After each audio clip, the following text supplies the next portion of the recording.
Let me tell you a story about Peter Sutcliffe, a man who terrorized England in the late 1970s. Just as police thought they had a breakthrough, a fake tape appeared claiming to be from the killer.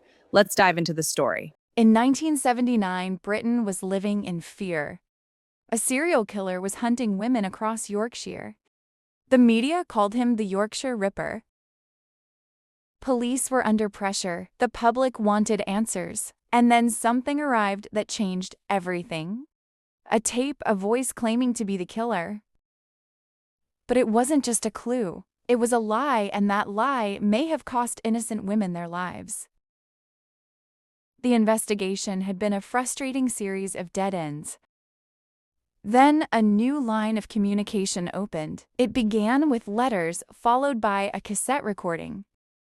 On the tape, a man spoke with chilling confidence, claiming responsibility for the attacks. He even mocked the police, speaking directly to the lead investigator by name. A taunt designed to provoke and mislead. But the most crucial detail was the voice itself. It carried a strong, distinctive accent from a region hundreds of miles away. And that single detail changed everything. Investigators, desperate for a breakthrough, believed the recording was authentic. They trusted the voice on the tape. Immediately, they shifted their entire focus based on that belief. Instead of focusing on local evidence and suspects, police redirected their investigation to another area entirely. A massive canvassing operation began. Thousands of people were questioned. Manpower and resources would stretch to their absolute limit.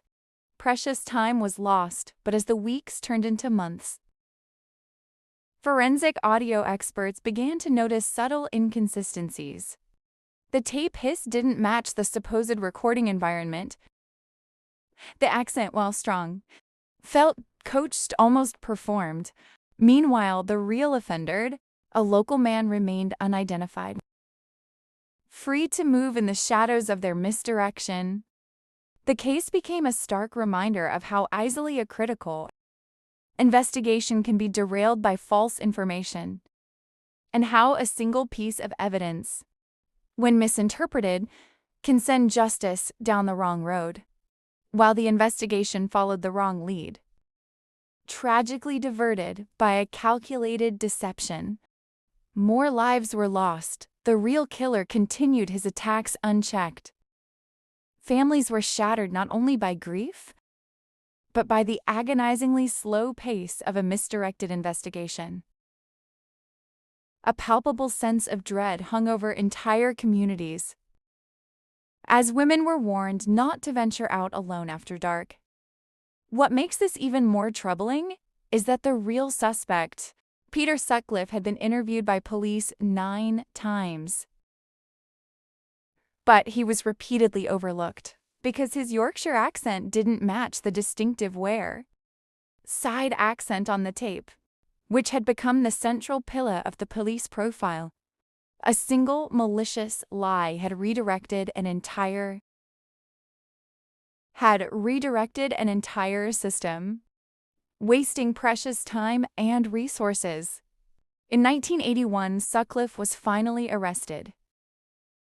Not through the main investigation, but by chance during a routine stop for stolen number plates. The infamous tape had nothing to do with solving the case. It had only served to obstruct it.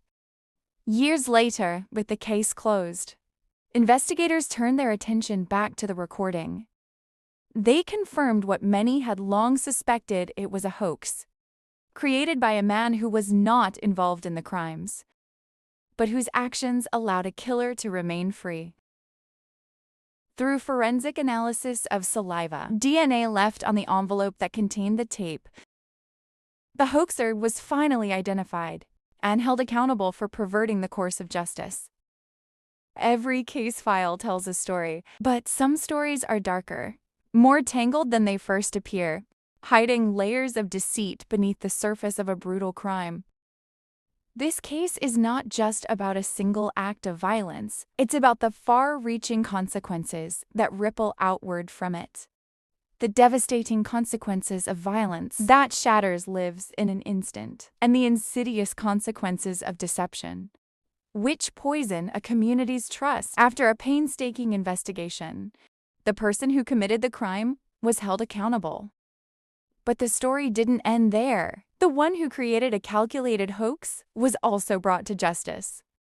Because all actions, whether direct or indirect, have an undeniable impact.